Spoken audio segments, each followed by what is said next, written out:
नमस्कार स्टूडेंट्स। आज की क्लास में आप सबका बहुत बहुत स्वागत है। अच्छा, एक बात बताइए, जैसे ही हम गृह विज्ञान या होम साइंस का नाम सुनते हैं तो हमारे दिमाग में सबसे पहली तस्वीर क्या बनती है? शायद खाना बनाना, सिलाई कढ़ाई करना या फिर घर की साफ सफाई, है ना? ज़्यादातर लोग यही सोचते हैं। लेकिन मैं आपको ये विश्वास दिलाना चाहता हूँ कि आज की इस क्लास के बाद इस विषय को देखने का आपका नज़रिया पूरी तरह से बदलने वाला है। जैसा कि आप अपनी स्क्रीन पर देख सकते हैं, आज का हमारा टॉपिक है गृह विज्ञान का परिचय और इसका कार्यक्षेत्र, यानी इसका स्कोप। हम इसे बिल्कुल जीरो से शुरू करके एक एक कॉन्सेप्ट को समझते हुए एडवांस लेवल तक जाएंगे। तो अपनी नोटबुक और पेन बिल्कुल तैयार कर लीजिए, क्योंकि ये एक बहुत ही महत्वपूर्ण और दिलचस्प वैज्ञानिक विषय है। चलिए, बिना किसी देरी के आज की क्लास शुरू करते हैं। तो देखिए, किसी भी मंजिल तक पहुंचने के लिए एक नक्शा, एक रोड मैप होना बहुत जरूरी है। ये स्लाइड हमारी आज की क्लास का रोड मैप है। हम एक एक करके इन पड़ावों से गुजरेंगे। सबसे पहले हम इस विषय की नींव रखेंगे। हम जानेंगे कि गृह विज्ञान एक परिचय, इसका असल में मतलब क्या है, इसकी वैज्ञानिक परिभाषा क्या है, इसे बहुत गहराई से समझेंगे। थोड़ा रुकते हैं। एक बार जब हमें यह समझ आ जाएगा कि यह विषय है क्या, तब हम इसकी जड़ों तक जाएंगे, यानी इसके इतिहास पर एक नज़र डालेंगे। ये विषय कहाँ से शुरू हुआ, पूरी दुनिया में ये कैसे फैला और सबसे ज़रूरी, ये भारत तक कैसे पहुँचा, ये जानना बहुत दिलचस्प होगा। फिर हम बात करेंगे सबसे ज़रूरी सवाल की, गृह विज्ञान का महत्व क्या है, आखिर हम ये विषय पढ़ें क्यों, ये हमारी पर्सनल लाइफ को, हमारी फैमिली को और हमारी सोसाइटी को कैसे बेहतर बना सकता है। और अंत में चौथा और सबसे एक्साइटिंग हिस्सा, हम इसके प्रमुख क्षेत्रों और उनमें मौजूद करियर के अवसरों के बारे में विस्तार से जानेंगे। तो आप देख सकते हैं, हम बिल्कुल बेसिक अर्थ से शुरू करके एक सफल करियर बनाने तक की पूरी जानकारी इस एक क्लास में लेने वाले हैं। चलिए, तो अब हम अपनी यात्रा शुरू करते हैं हमारे पहले सेक्शन के साथ, गृह विज्ञान एक परिचय। देखिए, किसी भी बड़ी इमारत को बनाने से पहले उसकी नींव का मजबूत होना बहुत जरूरी होता है। ठीक उसी तरह किसी भी विषय में महारत हासिल करने से पहले उसके नाम और उसके असली अर्थ को, उसकी आत्मा को समझना बहुत बहुत जरूरी है। तो आइए सबसे पहले ये जानते हैं कि इस शब्द गृह विज्ञान का असल मतलब क्या है और इसके अंदर कौन-कौन से राज छिपे हुए हैं। अब इस स्लाइड पर अपना पूरा ध्यान लगाइए। ये स्लाइड इस पूरे विषय का सार है, इसका कोर कॉन्सेप्ट है। जब हम गृह विज्ञान शब्द सुनते हैं तो पहला विचार आता है घर का विज्ञान, यानी साइंस ऑफ होम। और हाँ, ये गलत नहीं है, लेकिन ये आधा सच है। असल में ये सिर्फ घर का विज्ञान नहीं, बल्कि ये जीवन का विज्ञान है, साइंस ऑफ लाइफ। ये हमारे जन्म से लेकर बुढ़ापे तक हमारे पूरे जीवन को बेहतर, स्वस्थ और व्यवस्थित बनाने का विज्ञान है। अब जरा नीचे देखिए, ये एक गोल्डन फॉर्मूला है जो आपको हमेशा लाइफ लॉन्ग याद रखना है। इसे अपनी कॉपी में बड़े बड़े अक्षरों में नोट कर लीजिए। गृह विज्ञान बराबर कला प्लस विज्ञान प्लस जीवन कौशल। चलिए अब इसे एक एक करके समझते हैं। पहला है कला, आर्ट। कला का मतलब सिर्फ ड्राइंग या पेंटिंग नहीं होता। घर को खूबसूरती से सजाना, कौन से पर्दे के साथ कौन सा सोफा अच्छा लगेगा, खाने को प्लेट में इस तरह परोसना कि देखने वाले की भूख बढ़ जाए, ये सब कला है। दूसरा है विज्ञान, साइंस। ये इस विषय की आत्मा है। हम जो खाना खा रहे हैं उसमें कौन से पोषक तत्व हैं, प्रोटीन, विटामिन, खाना पकाने पर उन पर क्या असर होता है, दूध से दही क्यों और कैसे बनता है, प्रेशर कुकर में खाना जल्दी क्यों पक जाता है। ये सब साइंटिफिक प्रिंसिपल्स हैं जो हम गृह विज्ञान में पढ़ते हैं। और तीसरा है जीवन कौशल, लाइफ स्किल्स। ये वो स्किल्स हैं जो हमें एक कामयाब जिंदगी जीने के लिए चाहिए। घर का बजट कैसे बनाएं ताकि महीने के आखिर में पैसे बचें, अपने 24 घंटों का मैनेजमेंट कैसे करें, परिवार में अगर कोई मतभेद हो जाए तो उसे शांति से कैसे सुलझाएं, ये सब जीवन कौशल हैं। तो जब ये तीनों अद्भुत चीजें, कला, विज्ञान और जीवन कौशल, एक साथ मिलती हैं, तब बनता है असली गृह विज्ञान। मुझे उम्मीद है अब आपको इसका असली मतलब समझ आ गया होगा। चलिए अब हम एक औपचारिक यानी फॉर्मल परिभाषा देखते हैं जो आपको अपने एग्जाम्स में लिखनी है। ये परिभाषा डॉक्टर एच रिचर्ड ने दी है। इस नाम को आप अच्छे से हाईलाइट कर लीजिए। ये वीवीआईपी हैं, very very important person. Exams में अक्सर इनका नाम और इनकी परिभाषा पूछी जाती है। डॉक्टर रिचर्ड क्या कहते हैं? वो कहते हैं गृह विज्ञान एक बहुआयामी यानी मल्टीडिसिप्लिनरी विषय है जिसमें व्यक्ति की आय व्यय, कपड़ों की पर्याप्तता, घर का प्रबंधन एवं स्वच्छता, इन सभी का प्रबंधन गृह विज्ञान कहलाता है। अब इस पूरी परिभाषा में एक शब्द है जो इस विषय की जान है। वो शब्द है बहुआयामी या मल्टीडिसिप्लिनरी। इसका मतलब क्या है? इसका मतलब है कि गृह विज्ञान कोई एक अकेला विषय नहीं है, ये कई विषयों से मिलकर बना है। जैसे भौतिकी में हम सिर्फ भौतिकी के नियम पढ़ते हैं या इतिहास में सिर्फ बीती हुई घटनाओं के बारे में, लेकिन गृह विज्ञान एक थाली की तरह है जिसमें दाल भी है, चावल भी है, सब्जी भी है और रोटी भी। ये अपने आप में एक पूरी दुनिया है जिसमें कई दूसरे विषयों का ज्ञान शामिल है। जैसे परिभाषा में आया आय व्यय यानी इनकम एक्सपेंडिचर का मैनेजमेंट। ये ज्ञान कहाँ से आया? ये आया अर्थशास्त्र यानी इकोनॉमिक्स से। घर का प्रबंधन, ये आया मैनेजमेंट से। स्वच्छता, ये आई हेल्थ साइंस से। कपड़ों का ज्ञान, ये आया केमिस्ट्री से। तो देखा आपने कैसे एक ही विषय की छतरी के नीचे इतने सारे अलग अलग विषय आ गए हैं। यही है इसका बहुआयामी स्वरूप। पिछली स्लाइड में हमने जो बहुआयामी शब्द समझा था, ये माइंड मैप उसी को आपके आंखों के सामने बिल्कुल साफ कर देगा। देखिए, बीच में है हमारा विषय गृह विज्ञान और इससे कैसे ज्ञान की अलग अलग नदियां आकर मिल रही हैं। चलिए एक एक करके इन नदियों को देखते हैं और समझते हैं। सबसे पहले देखिए भौतिकी, फिजिक्स। घर में प्रेशर कुकर में दाल जल्दी बनती है, क्यों? क्योंकि प्रेशर बढ़ने से बॉइलिंग पॉइंट बढ़ जाता है। ये फिजिक्स का नियम है। फ्रिज ठंडा कैसे करता है? ये भी फिजिक्स है। फिर देखिए रसायन, केमिस्ट्री। जब आप चाय में नींबू डालते हैं तो उसका रंग क्यों बदल जाता है? सिरका डालने से दूध फटकर पनीर क्यों बन जाता है? कपड़ों पर लगे दाग कैसे साफ होते हैं? ये सब रासायनिक क्रियाएं हैं, ये केमिस्ट्री है। फिर है जीव विज्ञान, बायोलॉजी। हमें कौन सा विटामिन खाने से क्या फायदा होता है? बीमार होने पर क्या खाना चाहिए जिससे जल्दी ठीक हो? हमारा पाचन तंत्र, हमारा डाइजेस्टिव सिस्टम कैसे काम करता है? ये सब बायोलॉजी का हिस्सा है। उधर देखिए समाजशास्त्र, सोशियोलॉजी। परिवार के नियम क्या होते हैं? समाज में हमारी क्या भूमिका है? हम अलग अलग त्योहार क्यों मनाते हैं? ये सब हम सोशियोलॉजी से सीखते हैं। और मनोविज्ञान, साइकोलॉजी। एक बच्चा अलग अलग उम्र में कैसे सीखता है और कैसे बर्ताव करता है, किशोरावस्था में क्या बदलाव आते हैं, ये सब साइकोलॉजी है। तो अब आप खुद ही सोचकर बताइए, क्या गृह विज्ञान कोई छोटा मोटा या आसान विषय है? बिल्कुल नहीं। ये तो विज्ञान, समाजशास्त्र और कला का एक महासंगम है। तो अब जब हम गृह विज्ञान का अर्थ और इसकी विशालता को अच्छे से समझ चुके हैं, तो चलिए अब समय में थोड़ा पीछे चलते हैं और इसके इतिहास की एक रोमांचक यात्रा पर चलते हैं। मैं आपको पहले ही बता दूं, ये सेक्शन एग्जाम के पॉइंट ऑफ व्यू से बहुत ज़्यादा महत्वपूर्ण है।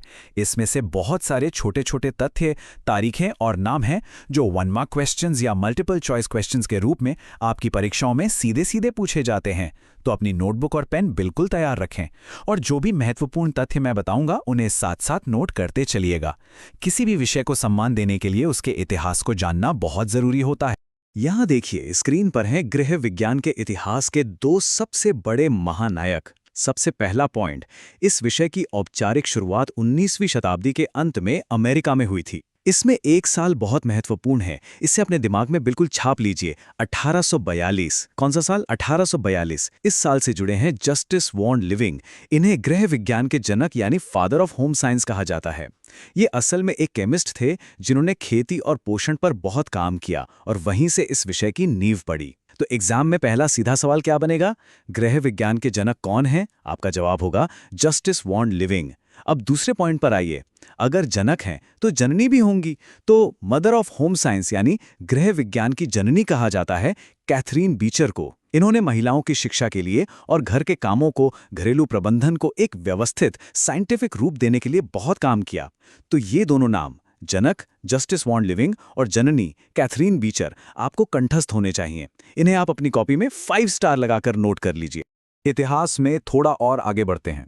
तीसरा पॉइंट देखिए, साल 1899 में एक नया शब्द सामने आया, होम इकोनॉमिक्स, जिसे हिंदी में गृह अर्थशास्त्र भी कहते हैं। यह शब्द एलन रिचर्ड्स और विलियम मिलबर्थ ने दिया था। यह भी एक महत्वपूर्ण तथ्य है, इसे भी याद रखिएगा। लेकिन अब आते हैं उस पॉइंट पर जो हम सब के लिए एक भारतीय होने के नाते सबसे ज्यादा जरूरी है। चौथा पॉइंट देखिए, father of Indian home science यानी भारतीय गृह विज्ञान के जनक। ये हैं डॉक्टर बी मुथैया। इस नाम को आप जितनी बार हो सके लिखकर याद कर लीजिए। जब यह विषय पश्चिम से भारत आया तो उसे यहाँ के समाज, यहाँ के खान पान, यहाँ की ज़रूरतों के हिसाब से बदलना बहुत ज़रूरी था। डॉक्टर मुथैया ने ही वो महान काम किया। उन्होंने ही भारत में गृह विज्ञान को एक औपचारिक विषय के रूप में हमारे स्कूल कॉलेज के पाठ्यक्रम में शामिल करवाने में एक महत्वपूर्ण भूमिका निभाई। तो अगर एग्जाम में प्रश्न आता है कि भारतीय गृह विज्ञान के जनक कौन हैं, तो आपका उत्तर जस्टिस वॉन लिविंग नहीं होगा, आपका उत्तर होगा डॉक्टर बी मुथैया। इस फर्क को हमेशा याद रखिए। तो हमने गृह विज्ञान का अर्थ समझ लिया, उसका इतिहास भी जान लिया। लेकिन अब आप सबके मन में एक सवाल जरूर आ रहा होगा कि ठीक है, ये सब तो पुरानी बातें हैं, लेकिन आज के इस मॉडर्न टेक्नोलॉजी के ज़माने में इस विषय का क्या महत्व है, इसकी क्या इंपॉर्टेंस है, हमें इसे क्यों पढ़ना चाहिए? तो ये सेक्शन हमें इसी क्यों का जवाब देगा। हम जानेंगे कि गृह विज्ञान की शिक्षा आज भी हमारे व्यक्तिगत जीवन के लिए, हमारे परिवार के लिए और हमारे समाज के लिए कितनी ज्यादा उपयोगी और रेलेवेंट है। ये माइंड मैप गृह विज्ञान के महत्व को बहुत ही खूबसूरती से हमारे सामने रख रहा है। चलिए इसकी हर एक शाखा को, हर एक ब्रांच को ध्यान से समझते हैं। सबसे पहले है व्यक्तिगत विकास या पर्सनल डेवलपमेंट। ये विषय हमें सिखाता है कि हमें क्या खाना चाहिए, कैसे स्वस्थ रहना है, अपने समय और पैसे का सही उपयोग कैसे करना है। इन सब चीज़ों से हमारा खुद का एक व्यक्ति के रूप में विकास होता है। जब एक एक व्यक्ति का विकास होगा तो स्वाभाविक रूप से पूरे पारिवारिक कल्याण होगा, है ना। जब परिवार के सब सदस्य स्वस्थ होंगे, समझदार होंगे, तो वो परिवार खुशहाल रहेगा। इसके बाद है तकनीकी। ये हमें सिखाता है कि वॉशिंग मशीन, माइक्रोवेव या मिक्सर ग्राइंडर जैसे आधुनिक उपकरणों का सही और सुरक्षित इस्तेमाल कैसे करें, जिससे हमारे समय की, हमारे श्रम की और हमारी ऊर्जा की बचत होती है। फिर आता है आर्थिक आत्मनिर्भरता यानी इकोनॉमिक सेल्फ रिलायंस। ये विषय हमें अचार बनाना, केक बनाना, कपड़े सिलना जैसे कई हुनर सिखाता है, जिनका इस्तेमाल करके हम घर बैठे पैसे कमा सकते हैं और आर्थिक रूप से आत्मनिर्भर बन सकते हैं। और यही हमें अगले पॉइंट रोजगार की ओर ले जाता है, जिसके बारे में हम आगे और विस्तार से जानेंगे। और अंत में सामाजिक सांस्कृतिक महत्व। ये विषय हमें हमारे समाज के रीति रिवाजों और हमारी संस्कृति को बेहतर ढंग से समझने और उसे अगली पीढ़ी तक पहुंचाने में मदद करता है। तो ये सिर्फ एक विषय नहीं, बल्कि ये एक संपूर्ण जीवन जीने की कला और विज्ञान है। और अब हम आ गए हैं अपनी क्लास के उस हिस्से पर जिसका आप सबको बेसब्री से इंतजार था। सबसे रोमांचक और सबसे महत्वपूर्ण सेक्शन।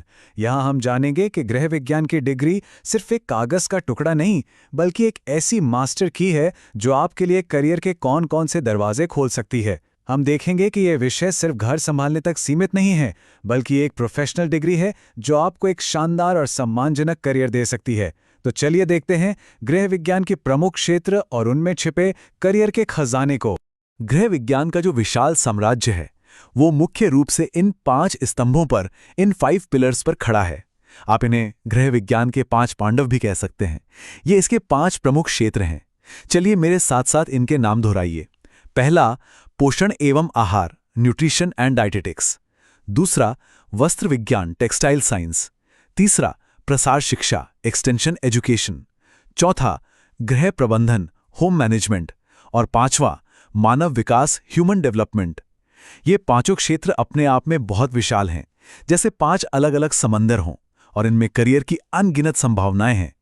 अब हम अगली स्लाइड्स में एक एक करके इन सभी समंदरों में गोता लगाएंगे और देखेंगे कि वहां हमारे लिए कौन कौन से मोती छिपे हुए हैं। चलिए सबसे पहले बात करते हैं पहले स्तंभ की, पोषण यानी न्यूट्रिशन। आज के समय में हर कोई अपनी हेल्थ को लेकर बहुत जागरूक है। क्या खाना है, क्या नहीं खाना है, ये एक बहुत बड़ा सवाल बन गया है। इसीलिए इस क्षेत्र में करियर की मांग आसमान छू रही है। आप एक न्यूट्रिशनिस्ट बन सकते हैं जो जिम्स में, वेलनेस सेंटर्स में या बड़ी बड़ी कंपनियों में लोगों को स्वस्थ जीवन शैली के लिए सलाह देते हैं कि आपको वजन कम करने के लिए क्या खाना चाहिए या ताकत बढ़ाने के लिए क्या खाना चाहिए। या फिर आप एक डाइटिशियन बन सकते हैं। डाइटिशियन ज़्यादातर अस्पतालों में काम करते हैं और मरीजों के लिए उनकी बीमारी के अनुसार डाइट चार्ट बनाते हैं, जैसे शुगर के मरीज को क्या खाना चाहिए या हार्ट के मरीज को क्या खाना चाहिए। इन दोनों में एक छोटा सा फर्क है। न्यूट्रिशनिस्ट का काम ज़्यादातर सामान्य स्वास्थ्य पर होता है, जबकि डाइटिशियन का काम ज़्यादा क्लिनिकल या मेडिकल होता है। इसके अलावा आज हम जो भी पैकेट वाला सामान खाते हैं, जैसे बिस्किट, चिप्स, जूस, उसे बनाने वाली कंपनियों में आप फूड टेक्नोलॉजिस्ट बन सकते हैं जो इन उत्पादों की क्वालिटी, सेफ्टी और न्यूट्रिशन वैल्यू पर काम करते हैं। ये एक बहुत ही प्रतिष्ठित और संतुष्टि देने वाला करियर है, क्योंकि आप सीधे सीधे लोगों के स्वास्थ्य को बेहतर बना रहे हैं। अब आते हैं दूसरे क्षेत्र, वस्त्र विज्ञान यानी टेक्सटाइल्स पर। अगर आपको रंगों से, कपड़ों से, डिज़ाइन से प्यार है और आपके अंदर क्रिएटिविटी कूट कूट कर भरी है, तो ये क्षेत्र आपके लिए ही बना है। आप एक फैशन डिज़ाइनर बन सकते हैं जो कपड़े और परिधान यानी गारमेंट्स डिज़ाइन करते हैं, या फिर आप एक टेक्सटाइल डिज़ाइनर बन सकते हैं। अब इन दोनों में एक फ़र्क है, उसे समझिए। टेक्सटाइल डिज़ाइनर कपड़े का फैब्रिक, उसका पैटर्न, उसकी बुनावट और रंग डिज़ाइन करता है, और फैशन डिज़ाइनर उस डिज़ाइन किए हुए कपड़े से एक सुंदर ड्रेस बनाता है। आप बड़ी बड़ी गारमेंट फैक्ट्रियों में क्वालिटी कंट्रोल मैनेजर बन सकते हैं। आपका काम ये देखना होगा कि जो कपड़े बन रहे हैं उनकी क्वालिटी, उनकी सिलाई, उनका रंग सब कुछ परफेक्ट हो। और सबसे अच्छी बात, आप अपना खुद का बुटीक खोलकर या ऑनलाइन स्टोर बनाकर एक उद्यमी, एक एंटरप्रेन्योर बन सकते हैं और अपना खुद का ब्रांड बना सकते हैं। इस क्षेत्र में रचनात्मकता और व्यापार की अपार संभावनाएं हैं। हमारा तीसरा क्षेत्र है प्रसार शिक्षा यानी एक्सटेंशन एजुकेशन। ये एक बहुत ही अनोखा और समाज सेवा से जुड़ा हुआ क्षेत्र है। प्रसार अधिकारी यानी एक्सटेंशन ऑफिसर का काम क्या होता है? उनका काम होता है वैज्ञानिक अनुसंधानों और नई नई जानकारियों को यूनिवर्सिटी की प्रयोगशालाओं से निकालकर आम लोगों तक, खासकर ग्रामीण समुदायों तक पहुंचाना। वे एक पुल की तरह काम करते हैं रिसर्च और रियलिटी के बीच। उदाहरण के लिए मान लीजिए कृषि विश्वविद्यालय में एक नई, ज्यादा पौष्टिक फसल की खोज हुई, तो ये प्रसार अधिकारी ही होंगे जो गांव-गांव जाकर किसानों को उस फसल के बारे में बताएंगे, उसे उगाने का तरीका सिखाएंगे और उसके फायदे समझाएंगे। आप एक सामुदायिक आयोजक यानी कम्युनिटी ऑर्गेनाइजर बन सकते हैं, या फिर गैर सरकारी संगठनों यानी एनजीओज के साथ जुड़कर महिलाओं के स्वास्थ्य, बच्चों की शिक्षा जैसे महत्वपूर्ण मुद्दों पर काम कर सकते हैं। जो लोग सिर्फ पैसा नहीं कमाना चाहते बल्कि समाज में एक सकारात्मक बदलाव भी लाना चाहते हैं, उनके लिए ये एक बेहतरीन करियर विकल्प है। चौथा क्षेत्र है गृह प्रबंधन यानी होम मैनेजमेंट। पहले इस शब्द को सुनकर लगता था कि इसका मतलब सिर्फ घर के कामकाज का प्रबंधन है, लेकिन अब ये एक बहुत बड़ा प्रोफेशनल फील्ड बन चुका है। आप एक इंटीरियर डिजाइनर बनकर लोगों के घरों और ऑफिस को सिर्फ सुंदर ही नहीं बल्कि कार्यात्मक यानी फंक्शनल बनाने में मदद कर सकते हैं। आपका काम ये सोचना होता है कि कम से कम जगह का ज्यादा से ज्यादा उपयोग कैसे हो, घर में रोशनी कैसे अच्छी आए, सामान कहाँ रखा जाए। आप एक बजट सलाहकार यानी बजट एडवाइजर बन सकते हैं, जिसे आजकल की भाषा में फाइनेंशियल प्लानर भी कहते हैं। गृह विज्ञान में हम बजट बनाना, बचत करना और निवेश करना सीखते हैं, और इसी ज्ञान का उपयोग करके आप लोगों को उनके पैसे का सही प्रबंधन सिखा सकते हैं ताकि वे अपने वित्तीय लक्ष्य जैसे घर खरीदना या बच्चों की पढ़ाई पूरे कर सकें। ये दोनों ही आज के समय में बहुत ही हाई डिमांड वाले प्रोफेशन हैं। इसके अलावा आप एनजीओज में भी काम कर सकते हैं, जहां आप परिवारों को अपने संसाधनों का बेहतर प्रबंधन करने में मदद करते हैं। और अब हमारा पांचवां और अंतिम स्तंभ है मानव विकास, जिसमें मुख्य रूप से बाल विकास यानी चाइल्ड डेवलपमेंट आता है। ये एक बहुत ही संवेदनशील और महत्वपूर्ण क्षेत्र है, क्योंकि यहाँ आप सीधे सीधे देश के भविष्य के साथ काम करते हैं। आप सरकारी नौकरी में बाल विकास अधिकारी, चाइल्ड डेवलपमेंट ऑफिसर बन सकते हैं, जो बच्चों के लिए बनी सरकारी योजनाओं जैसे आंगनवाड़ी या मिड डे मील को लागू करने का काम करते हैं। आप एक पूर्व प्राथमिक शिक्षक यानी प्री प्राइमरी या नर्सरी टीचर बन सकते हैं और छोटे बच्चों की सीखने की नींव मजबूत कर सकते हैं। आप एक विशेष शिक्षक, स्पेशल एजुकेटर बन सकते हैं। ये वो शिक्षक होते हैं जो विशेष ज़रूरतों वाले बच्चों, जैसे जिन्हें सुनने में, देखने में या सीखने में कोई चुनौती हो, उनकी खास तरीकों से मदद करते हैं और उन्हें मुख्य धारा में लाते हैं। यह बहुत ही सम्मान का काम है। या फिर आप डे केयर सुपरवाइजर बनकर कामकाजी माता पिता के बच्चों की सुरक्षित देखभाल सुनिश्चित कर सकते हैं। इस क्षेत्र में करियर बनाने का मतलब है देश के भविष्य को अपने हाथों से संवारना। तो आज की इस पूरी क्लास में हमने गृह विज्ञान की एक लंबी और ज्ञानवर्धक यात्रा तय की है। हमने इसे सिर्फ घर का विज्ञान या सिर्फ लड़कियों का विषय होने की छोटी सी गलत धारणा से निकालकर एक बहुआयामी, वैज्ञानिक और प्रोफेशनल विषय के रूप में समझा। हमने देखा कि कैसे यह कला, विज्ञान और जीवन कौशल का एक अद्भुत संगम है, और कैसे इसके 5 प्रमुख क्षेत्रों में करियर की अनगिनत संभावनाएं आप सबका इंतजार कर रही हैं। तो अब अंत में मैं चाहूंगा कि आप सब एक पल के लिए शांत होकर सोचें कि इस क्लास की शुरुआत में आप गृह विज्ञान के बारे में क्या सोचते थे, और अब इसके वैज्ञानिक आधार और इसके विशाल करियर स्कोप को समझने के बाद इस विषय के प्रति आपकी धारणा, आपकी सोच कैसे बदली है। इसी विचार के साथ आज की क्लास यहीं समाप्त होती है। अपना ध्यान रखिए और अपनी पढ़ाई अच्छे से करते रहिए। अगली क्लास में मिलेंगे। धन्यवाद।